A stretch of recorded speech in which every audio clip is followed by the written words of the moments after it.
आओ बच्चों, देखो बच्चों, कठिन सवाल आसान जवाब। क्योंकि गणित हुआ आसान रे बच्चों, गणित हुआ आसान। अंकों का है खेल निराला, जोड़ घटाओं ने क्या कर डाला। क्योंकि गणित हुआ आसान रे बच्चों, गणित हुआ आसान। शून्य का है खेल अजब, अंकों के संग करे गजब। कभी अंकों को शून्य बनाता या अंकों का मान बढ़ाता। क्योंकि गणित हुआ आसान रे बच्चों, गणित हुआ आसान।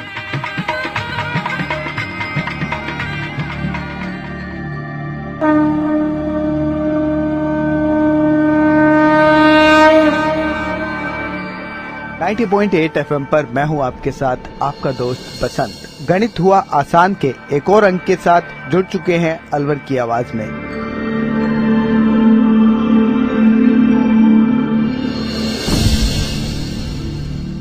और गणित हुआ आसान को और आसान बनाने के लिए आज हमारे साथ हैं IIT अलवर की असिस्टेंट प्रोफेसर अर्चना शर्मा, जो आपको बताएंगी कोऑर्डिनेट ज्योमेट्री यानी कि निर्देशांक ज्यामिति की मदद से कैसे आप गणित को आसान कर सकते हैं। यानी कि क्या होती है निर्देशांक ज्यामिति यानी कि कोऑर्डिनेट ज्योमेट्री, उसके बारे में डिटेल से आपको बताएंगी आज अर्चना शर्मा, IIT अलवर की असिस्टेंट प्रोफेसर। चलिए जानते हैं क्या होती है कोऑर्डिनेट ज्योमेट्री यानी कि निर्देशांक ज्यामिति।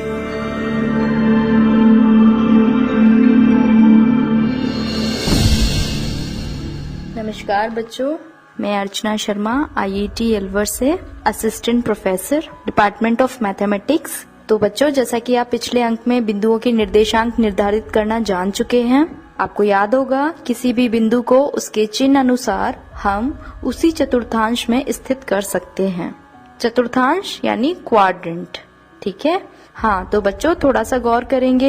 एक और बात मुझे आपसे निर्देशांक के बारे में डिस्कस करनी है। अच्छा बच्चों, ये बताइए क्या x, y किसी बिंदु के निर्देशांक हो x, y और किसी बिंदु के निर्देशांक हो y, x, यानी जो पहला बिंदु है उसका x अब y के स्थान पर और उसका y x के स्थान पर, यानी दो बिंदु हैं x, y और y, x। क्या ये दोनों बराबर हैं बच्चों? बताइए बच्चों, क्या ये दोनों बराबर हैं? हाँ, तो तान्या आप बताओ। Ma'am, x y y x के बराबर नहीं है।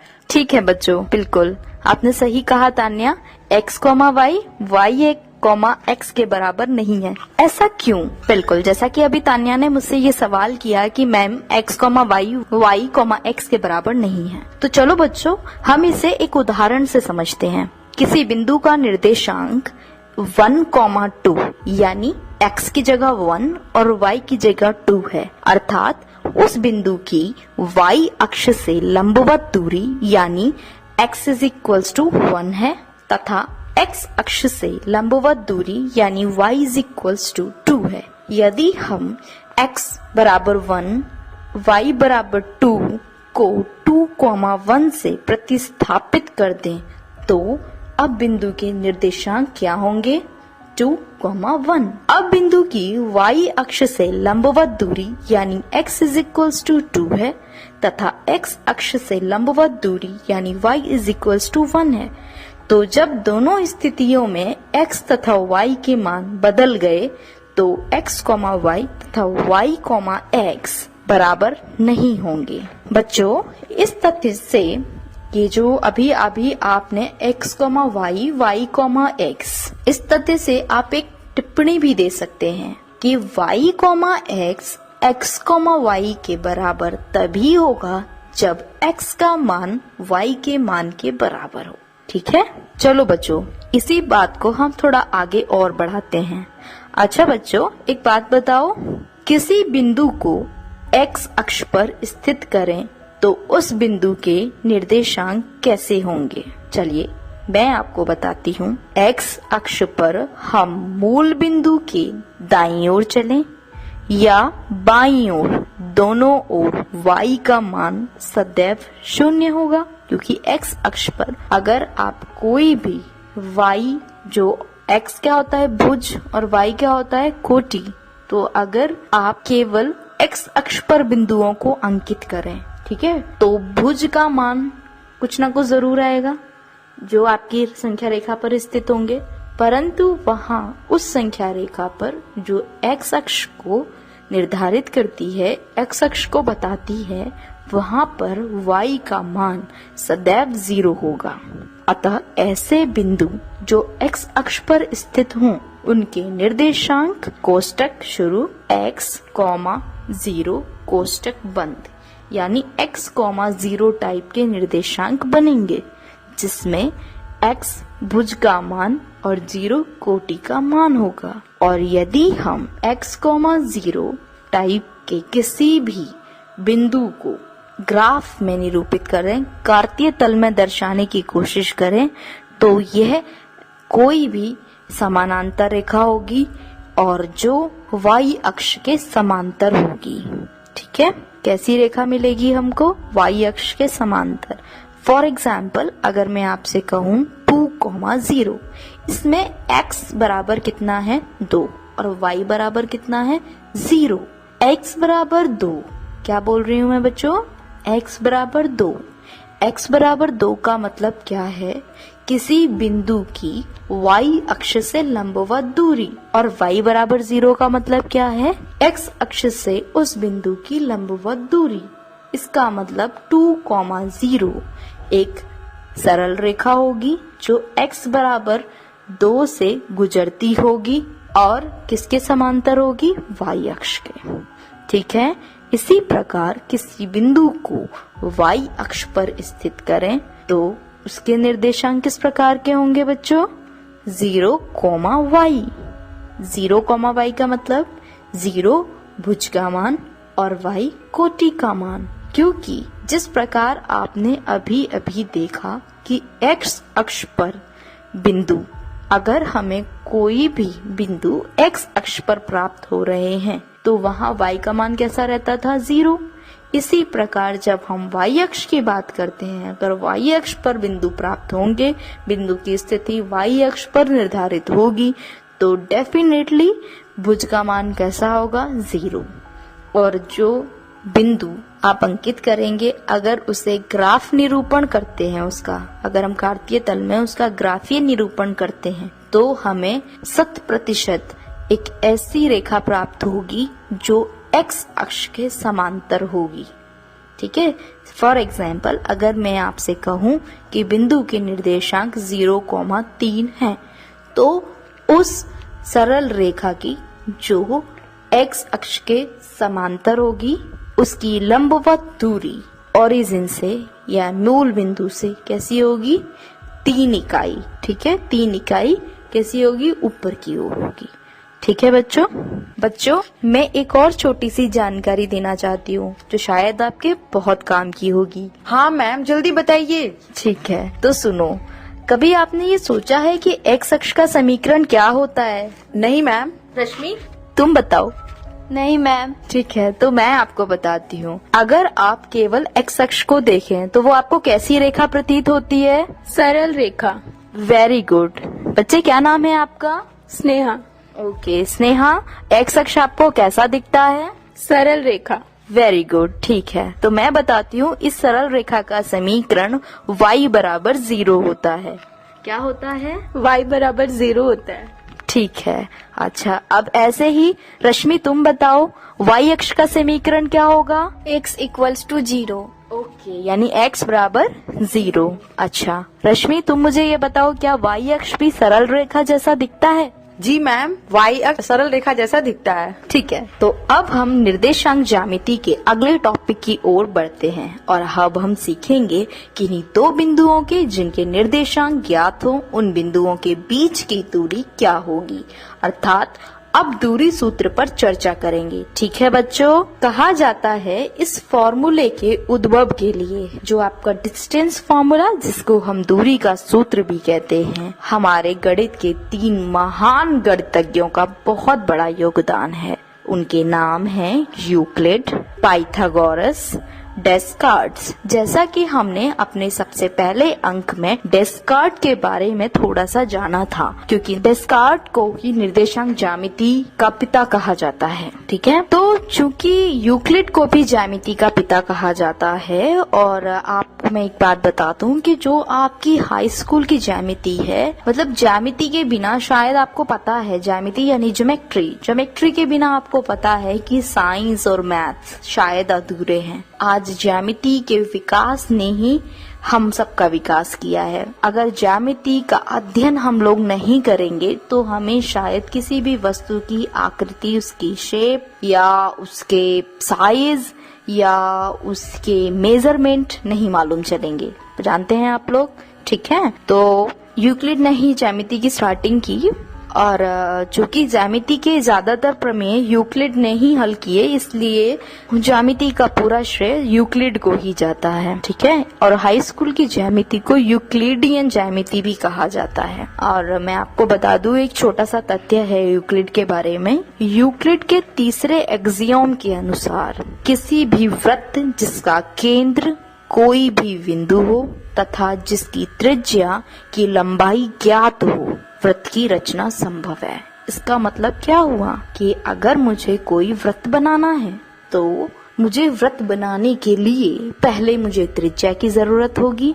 ठीक है, फिर मुझे ये पता होना चाहिए कि वृत्त का केंद्र क्या होगा, क्योंकि आप अच्छे से जानते हैं कि वृत्त की जो परिधि है, परिधि कैसे बनेगी जब तक आपको त्रिज्या नहीं पता होगी, और परिधि का कोई भी बिंदु जिसको हम उसके केंद्र से मिला दें तो वो लंबाई क्या कहलाती है? त्रिज्या कहलाती है। ठीक है, तो त्रिज्या और केंद्र किसी भी वृत्त की संरचना करने के लिए काफी है। ठीक है, आप लोग भी ऐसा सोच रहे होंगे कि निर्देशांक ज्यामिति में वृत्त की रचना का क्या काम, तो शायद आपने कभी गौर ना किया हो, लेकिन मैं आपको बताती हूँ। अभी मैं दूरी सूत्र पर नहीं पहुँची हूँ, लेकिन मैं आपको यहाँ पर एक छोटा सा कंपैरिजन बताने के लिए, समझ लीजिए आपने शायद अभी इन चीजों पर कभी गौर नहीं किया होगा। अगर किसी वृत्त के केंद्र के निर्देशांक a, b हो और त्रिज्या r हो, तो उस वृत्त का समीकरण कैसे लिखते हैं? x माइनस a का whole square plus y minus b का होल स्क्वायर बराबर त्रिज्या का स्क्वायर। ठीक है, इसी तरह से जो दूरी सूत्र है, किन्हीं दो बिंदुओं के बीच की दूरी कैसे लिखते हैं? अगर आपके पास एक बिंदु x, a, दूसरा बिंदु y, b, तो दोनों बिंदुओं के बीच की जो दूरी है वो दूरी सूत्र होता है x माइनस a, यानी जो दोनों बिंदुओं के x के निर्देशांक हैं, जो दोनों बिंदुओं के भुज हैं, भुज के अंतर का वर्ग, भुज के अंतर का वर्ग। ठीक है, तो क्या बताने जा रही हूँ मैं आपको? सबसे पहले मैं आपको बताना चाहूंगी कि आप क्या करेंगे। सबसे पहले आपने कौन सा बिंदु लिया है? एक बिंदु लीजिए आप, दूरी सूत्र के लिए मैं आपको बता रही हूँ। एक बिंदु लीजिए x, y, दूसरा बिंदु लीजिए a, b। दोनों निर्देशांक हो गए। पहला निर्देशांक x, y, दूसरा निर्देशांक y, b। ठीक है, अब क्या करेंगे? जो दूरी सूत्र है, दूरी सूत्र के अनुसार किसी भी दो बिंदुओं के बीच की दूरी, किन्हीं दो बिंदुओं के बीच की दूरी बराबर होती है किसके? वर्गमूल लेंगे हम, वर्गमूल लेंगे। ठीक है, किसका? जो अभी हम समीकरण बनाएंगे उसका वर्गमूल लेना है हमें। ठीक है, समीकरण का जो पहला टर्म है वो आएगा, दोनों निर्देशांकों में जो भुज दे रखे हैं आपको, भुज का अंतर लीजिए और अंतर का वर्ग करिए। यानी भुज क्या क्या है आपके पास? x, और दूसरे बिंदु में भुज क्या है? a, यानी x माइनस a का वर्ग, यानी x माइनस a का स्क्वायर। ठीक, प्लस करिए, प्लस कोटि, दोनों कोटि के बीच का अंतर, उनका वर्ग, तो y माइनस b का वर्ग। ठीक है, x माइनस a का whole square plus y minus b का होल स्क्वायर किसी भी दो बिंदुओं के बीच की दूरी को दर्शाता है। हम दूरी को नया नाम भी दे सकते हैं, अल्फाबेटिकल नाम भी दे सकते हैं, अल्फाबेट से नाम ले सकते हैं, अंग्रेजी वर्णमाला से उसके लिए नाम ले सकते हैं। मान लीजिए हमने आर ही ले लिया, आर, ठीक है, कैपिटल लीजिए, स्मॉल लीजिए, कुछ भी ले सकते हैं, ठीक है, स्मॉल आर ले लिया। अब अगर मैंने आपसे पहले ही कहा था कि जो भी हम यहाँ पर टर्म्स लिख रहे हैं उन सबका क्या लेना है हमें, वर्गमूल। अगर हम इस वर्गमूल का दोनों ओर वर्ग ले लें, वर्गमूल वाली तो टर्म हो गई, उसके बराबर क्या लिखा है हमने, आर, यानी x माइनस ए का whole square plus y minus B का होल स्क्वायर के संपूर्ण टर्म का हमने क्या ले लिया, वर्गमूल, जो किसके बराबर है, r के बराबर। दोनों ओर वर्ग करेंगे, कर लिया, वर्ग कर लिया दोनों ओर, ठीक है, दोनों ओर वर्ग कर लिया तो वर्ग करने से क्या होगा, वर्गमूल हट जाएगा और r पर वर्ग आ जाएगा। तो आर स्क्वायर बराबर क्या होगा, आर स्क्वायर बराबर ए एक्स माइनस ए का whole square plus Y minus B का होल स्क्वायर।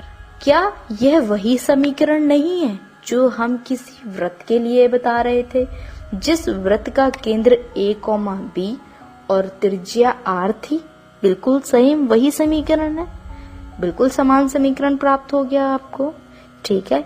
इसलिए हमने यहाँ पर यूक्लिड, पाइथागोरस और डेस्कार्ट तीनों की एक साथ चर्चा की, क्योंकि डेस्कार्ट ने पाइथागोरस और यूक्लिड के अध्ययन से निर्देशांक ज्यामिति की रचना की। मतलब जो यूक्लिड और पाइथागोरस के जो प्रयोग थे, जो उनके सिद्धांत थे, उनको ही डेस्कार्ट ने आगे बढ़ाया, ठीक है। इसीलिए यहाँ पर हमने वृत्त की चर्चा की। बिल्कुल जिस तरह यूक्लिड की ज्यामिति की मदद से डेस्कार्ट ने निर्देशांक ज्यामिति के दूरी सूत्र को बताया, वैसे ही पाइथागोरस ने पाइथागोरियन प्रमेय का सिद्धांत दिया।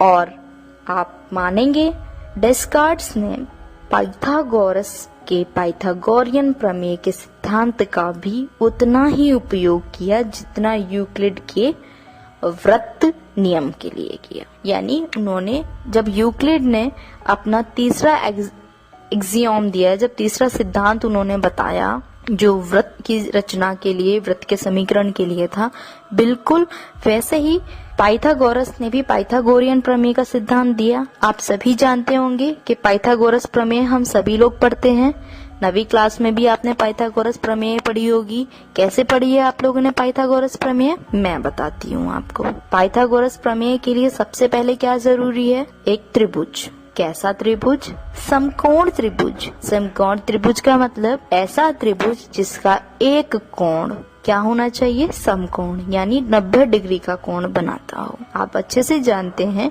कि त्रिभुज में कितनी साइड्स होती हैं, कितनी भुजाएं होती हैं, 3, यानी 3 भुजाओं पर कितने कोण होते हैं, 3 कोण होते हैं। तीनों कोणों का योग कितना होता है, 180, जिनमें से कोई एक कोण अगर 90 डिग्री है तो वह त्रिभुज समकोण त्रिभुज होगा, ठीक है। और पाइथागोरस प्रमेय का सिद्धांत है कि यदि आपका एक समकोण त्रिभुज का एक कोण 90 डिग्री है, यदि आपको 3 भुजाओं में से कोई 2 भुजाएं ज्ञात हों, तो आप तीसरी भुजा आसानी से पाइथागोरस प्रमेय द्वारा ज्ञात कर सकते हैं, ठीक है। आप जानते होंगे अच्छे से, समकोण के सामने वाली भुजा को हम कहते हैं कर्ण। समकोण के सम्मुख भुजा कौन सी होती है, कर्ण। संलग्न भुजा कौन सी होती है, संलग्न भुजा कौन सी होती है, आधार, ठीक है। और आधार से जुड़ी हुई भुजा कौन सी होती है, जो लंबवत होती है, लंब, ठीक है। यानी संलग्न भुजा जो है आपकी, संलग्न भुजा और लंब, इन दोनों के बीच में ही 90 डिग्री का कोण बनता है। और पाइथागोरस प्रमेय के अनुसार कर्ण का स्क्वायर, अगर हम कर्ण का वर्ग करें तो वो किसके बराबर होगा, लंब के वर्ग के प्लस आधार के वर्ग के। इसीलिए यदि आपको आधार, कर्ण, लंब, इन तीनों में से किन्हीं 2 भुजाओं की लंबाई ज्ञात हो तो आप तीसरी भुजा पाइथागोरस प्रमेय द्वारा ज्ञात कर सकते हैं, ठीक है बच्चों। और मैं आपको अभी आगे ही जानकारी दूंगी कि हम क्यों यहाँ पाइथागोरस प्रमेय की चर्चा कर रहे हैं। जैसे मैंने अभी आपको वृत्त की चर्चा की मैंने आपके साथ में, और मैंने आपको बताया कि वो निर्देशांक ज्यामिति में कैसे हेल्पफुल हुई, वैसे ही अभी हम ज्ञात करेंगे कि पाइथागोरस प्रमेय भी कैसे हेल्पफुल है। ठीक है, आज के लिए इतना ही। अगले अंक में हम आगे चर्चा करेंगे उन्हीं कुछ उदाहरणों के साथ। मैं आपसे फिर मिलूंगी, तब तक के लिए नमस्कार। ठीक है बच्चों।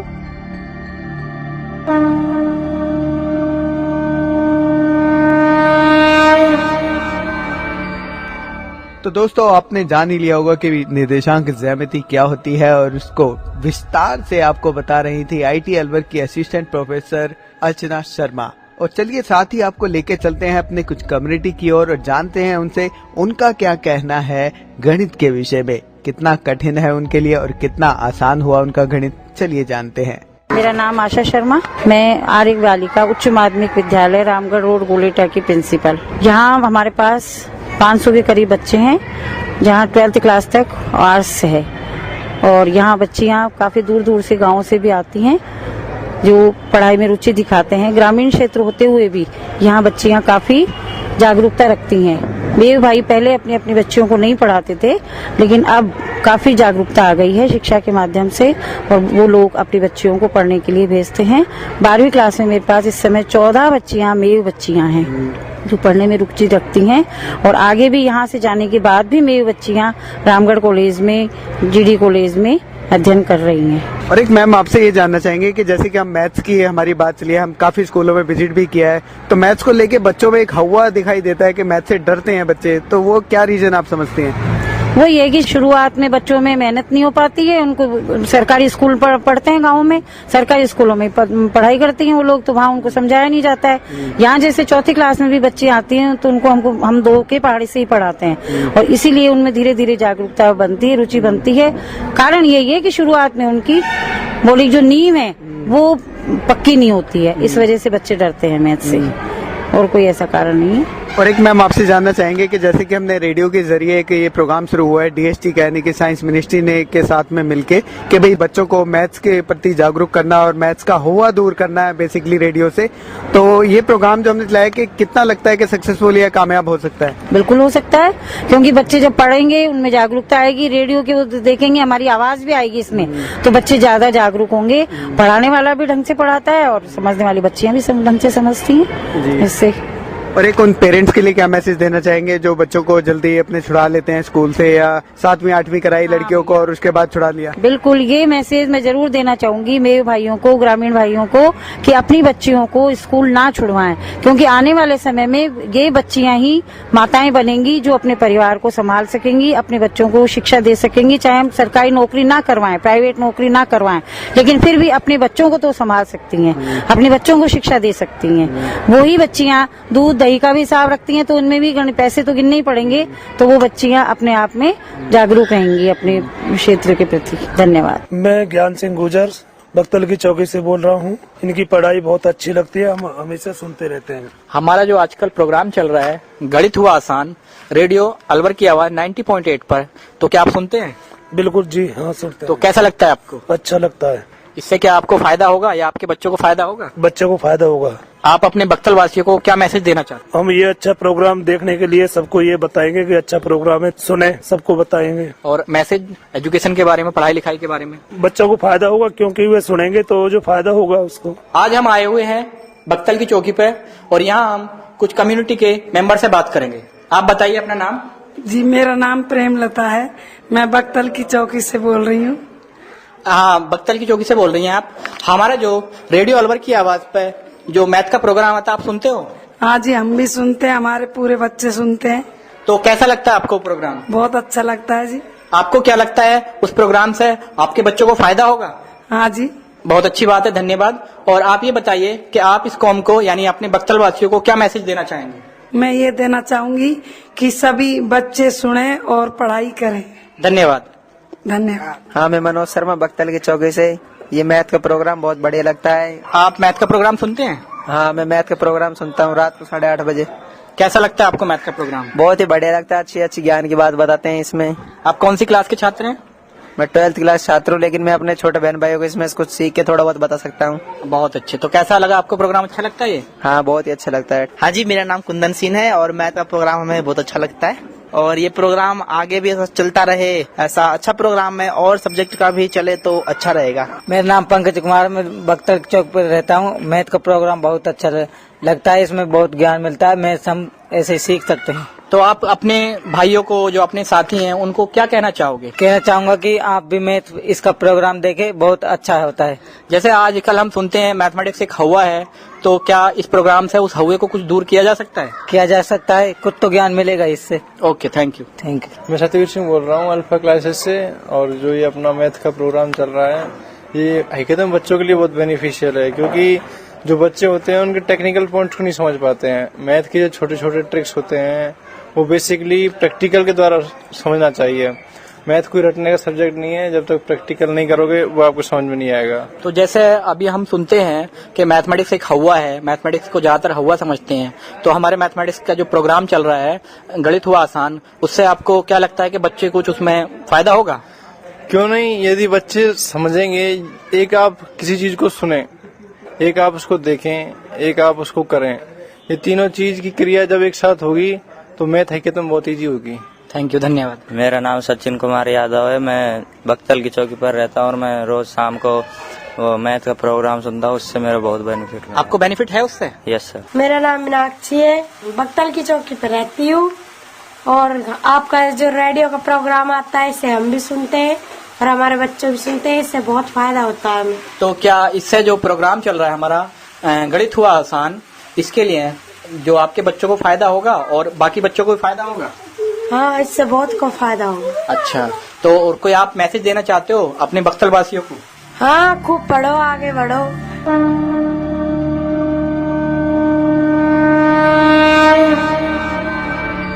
जी हाँ दोस्तों, कम्युनिटी से भी हमने जान लिया कि भाई कितना गणित उनका आसान हुआ है और क्या कहना है उनका गणित के बारे में। ये प्रोग्राम भारत सरकार के विज्ञान एवं प्रौद्योगिकी विभाग द्वारा उत्प्रेरित एवं समर्थित किया गया। आपको ये प्रोग्राम कैसा लगा? आप अपने फीडबैक हमें दे सकते हैं। अपने फीडबैक देने के लिए हमारा पता है कम्युनिटी रेडियो अलवर की आवाज 90.8 megahertz, IT group of institutions, north extension, MIA Alwar, Rajasthan. हमारे फोन नंबर है 9587908908 और दूसरा नंबर है 0144512190। आप हमें मेल भी कर सकते हैं। हमारी ईमेल आईडी है radioalwar@gmail.com और साथ ही इस प्रोग्राम को आप ऑनलाइन यानी कि इंटरनेट पर भी सुन सकते हैं। इंटरनेट पर सुनने के लिए आपको लॉगिन करना है www.i-radiolive.com पर और साथ ही मैथमेटिक्स यानी गणित हुआ आसान के एपिसोड आप ऑनलाइन यानी कि इंटरनेट के माध्यम से एक दुनिया अनेक आवाज के वेबसाइट पर भी सुन सकते हैं। वेबसाइट है www.edaa.in। लॉगिन कीजिए और कहीं भी बैठकर ऑनलाइन आप इन मैथमेटिक्स के प्रोग्राम को सुन सकते हैं। इसी के साथ अपने दोस्त बसंत को दीजिए इजाजत। नमस्कार। आओ बच्चों, देखो बच्चों, कठिन सवाल आसान जवाब। क्योंकि गणित हुआ आसान रे बच्चों, गणित हुआ आसान। अंकों का है खेल निराला, जोड़ घटाओं ने क्या कर डाला। क्योंकि गणित हुआ आसान रे बच्चों, गणित हुआ आसान। शून्य का है खेल अजब, अंकों के संग करे गजब। कभी अंकों को शून्य बनाता या अंकों का मान बढ़ाता। क्योंकि गणित हुआ आसान रे बच्चों, गणित हुआ आसान।